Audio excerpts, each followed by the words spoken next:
Hey,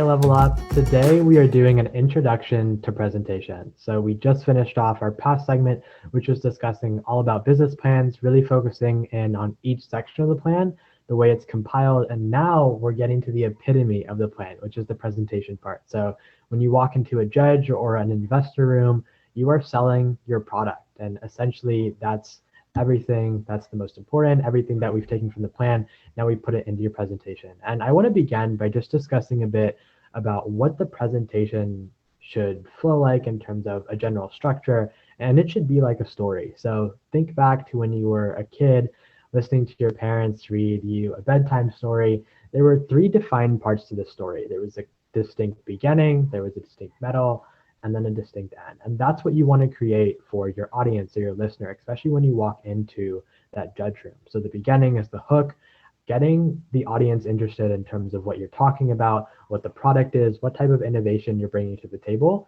And then the middle should really consist of the information. So what things have you taken from your plan, specific things in terms of key metrics or your executive summary, all of that information that was in your plan, how are you putting it within a more digestible way within the middle of the presentation, but allowing your audience to really understand specific things about what your product might entail.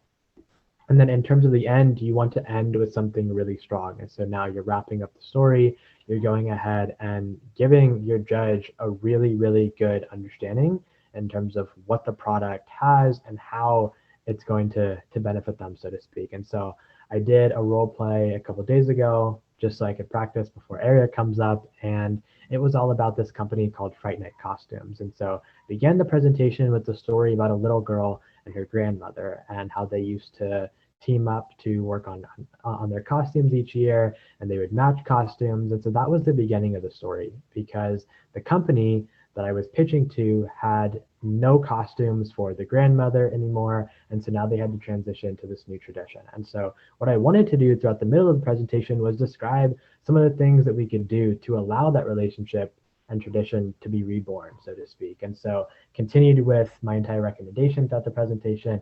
And once I got to the end, I wrapped up the story then and talked about some of the pure magic that they would experience at Halloween, hoping to put a smile on the face of the little girl and the grandmother. And so when I walked away from the presentation and I was asking my judge for feedback, they were really impressed with the fact that it sounded like a story. And so I would really encourage you guys, when you guys are going through your presentations early on, to begin framing that story, because it's more than just telling someone, here's the idea that we've been working on, this is our presentation, now here's how we want to implement it, right? You want to make sure that it's really, really relatable for your audience, and you're pitching to people that have a lot of experience, people that know the industry well.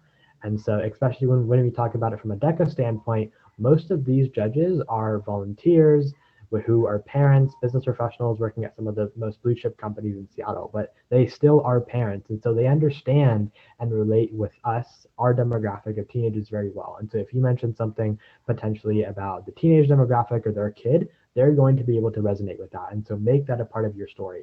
Understand different things about your judge prior to even walking into the room. And then in terms of the investor part of it, go ahead and do some research in terms of the firm or the person that you're going to be investing, or the person that's going to be investing in your company. Really understand them before you go in, because even little bites of the presentation that you can include that relate to that investor or judge, those things are going to really just make your presentation so much more memorable. And like I said, everything in your presentation is vital, but the key is the delivery process. So make sure you're confident, you understand the material really well. You don't want your judge to pick out anything within the presentation and ask you a question that you don't have an answer to. And so all of the questions that they should ask you are clarifying questions based on the stellar content that you've included already within the presentation. And so really make sure that you're confident, you understand your own material, and you are able to just articulate that when it comes to your presentation day. And so all of this really plays a role in cultivating a listener experience, right? So one where the judge or the investor walks away from the presentation and continues to remember your presentation and continues to go over it in their head, thinking how great of a job you did in terms of making this unforgettable. And just a quick pro tip here, the more you make the judge smile, the more memorable you are.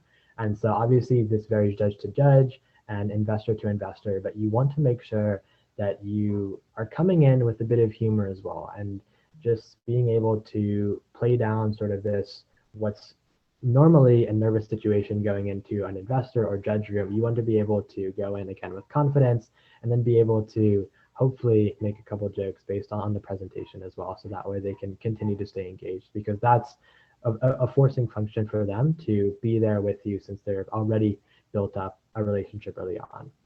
And so how do you transition from the business plan or the written plan to the presentation? And I've done this for the past 2 years. Business plan is an event that I've really, really enjoyed, and it's a very fairly simple transition and really allows you to harness your creative and innovative thinking even more. So within the plan, you have either a 10-page plan or a 20-page plan, and it really goes over everything from the finances to the executive summary, key metrics. Everything is already in there, and it's very elaborate. But now when you transition that to a presentation, you can't have the same wording that you would have in your business plan within the deck. So what I mean by that is you're not going to copy and paste things that you have in your business plan right onto your deck. This isn't something where the judge should be staring at your screen the entire time, understanding the words that are on your deck. You want to make sure that you have 2 to 3, maybe even 4 distinct pictures with text boxes underneath, so they can still understand what you're saying and the overall message you're trying to portray, but everything that's within your plan should be coming out of your mouth. And so you should be articulating everything, really allowing the judge to focus on you, focus a bit on the presentation, and see how the images are going to correlate back to what you're saying. But this should be something that flows a lot easier now that they're not just reading through that. And a couple of things that have worked for my partners and I in past years have been putting images in our presentation that relate with things that we're going to say. And so we're not attempting to script our presentation out.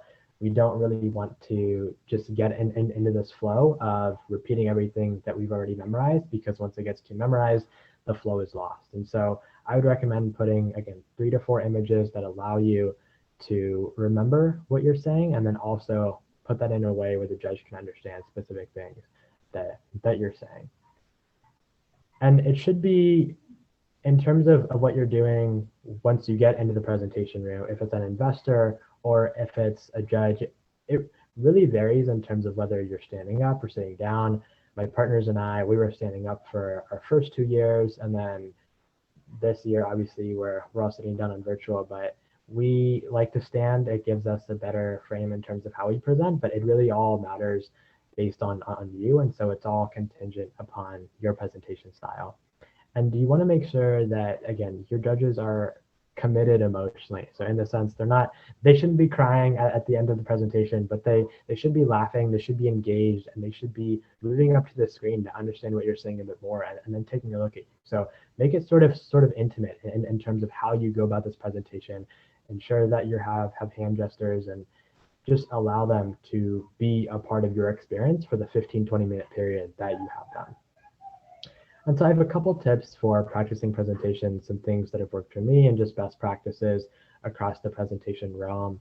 I would definitely recommend standing in front of a mirror and observing yourself. Out of the corner of my eye, I can see myself moving my hands.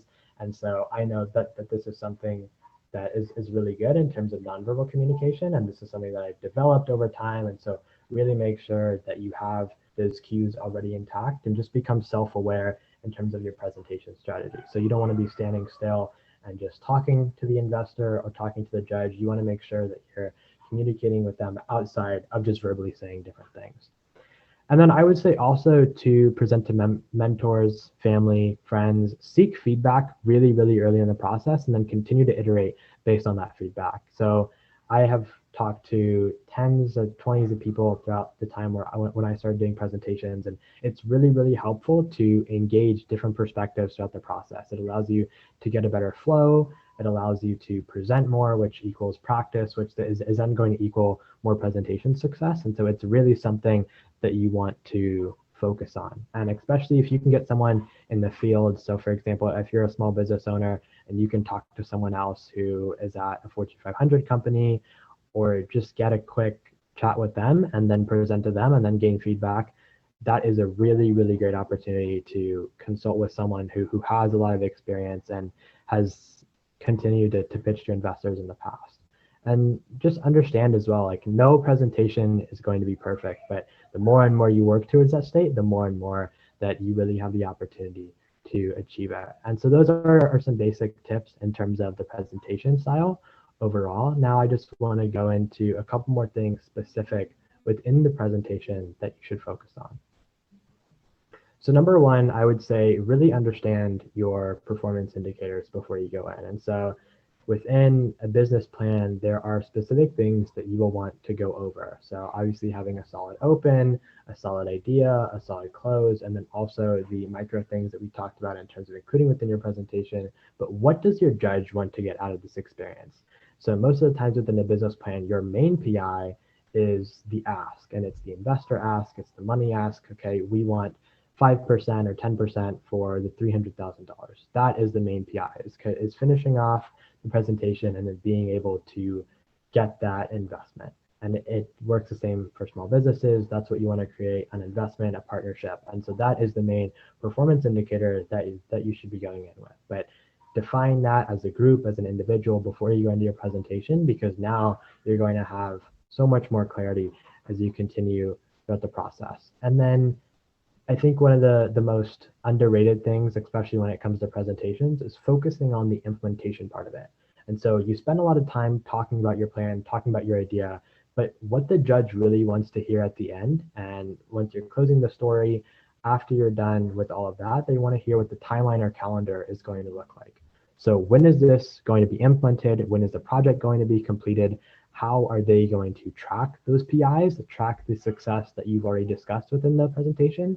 And then the second thing is, what does the budget look like? So everything you're going to do within a business plan is going to cost some sort of money, whether it's customer acquisition and marketing costs, or it's something on the financial side, purchasing inventory. It's all going to cost money. And so from an investor side or even a judge side with DECA, they want to understand what the real numbers are. And so if you can go ahead and calculate those and then display those within your presentation, that is a huge, huge plus for you, and just an X factor across the board in terms of being able to talk about what the yearly budget looks like, and then even break it down on a more micro level and talk about, okay, here's what we need in terms of a monthly status to continue to move forward with our overall budget. And then I would also say this is usually more for the role players, but in terms of going through your presentation, I would also recommend doing a situational analysis or an environmental scan and really providing the judge an overall opportunity to understand what the landscape of the industry is. And so, especially with a piece like business plan, where it's such an ambiguous event and there are so many different things that you can do within business plan, giving them a more structured competitive analysis where you can talk about specific things within the industry that play a role for you is really, really big. So go ahead and do a quick SWOT, let them know different things from a strength basis, from a weakness basis, opportunities, threats, all of these things that will culminate in your overall success as a business. And then just going back to the beginning here, when you present after you're done with the beginning of your story and you're going into the agenda phase, make sure that you define a purpose and you define an objective for the judge or the investor. So that way they know everything that you're going to be going through. And so you can even reference the agenda or the overall purpose of the meeting multiple times throughout it, but ensure that they are continuing to retain what you're saying and then following along with that as well. And then lastly, I want to make sure that we touch upon the opening part of it, right? This is the most important part of the entire presentation. This is where you win them or you lose them. You want to make sure that you start off with a hook that's going to deliver the exact message that you want to portray and then continue to relate with them throughout. And so go through, and it can be a statistic, an analogy, a metaphor, it can be a customer journey, or even an anecdotal piece that really highlights the potential or problem within the idea. So get the judge hooked early on, get them into the presentation from the moment you open your mouth. So that's it in terms of presentations, just a huge presentation hall today. I want to make sure that you guys understand different things that you can do to curate an amazing presentation, one that is going to wow your judges, investors, whoever the target audience may be. And one thing that I think is always not limited to business is presentations are everywhere. You are constantly selling yourself, you're constantly selling something. And so make sure that you also transition these strategies into your own life as well.